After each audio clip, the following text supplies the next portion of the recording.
You are looking at Julian's pronunciation guide, where we look at how to pronounce better some of the most mispronounced words in the world, like this other curious word. But how do you say what you're looking for today? We are looking at how to pronounce these name and more confusing names, including medical terms, so make sure to stay tuned to the channel to learn more and become part of the community to support lymphadenopathy. Lymphadenopathy, stress on that no syllable there in the middle, the fourth syllable.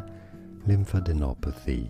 It's easy, and now you know. Like this video if you found it useful, appreciate your support, and more videos for you here to learn more. Thanks for watching. Here are more videos on how to pronounce more confusing words and names too many mispronounced. Like this video if you found it useful, appreciate your support. I'll see you soon, and thanks for watching.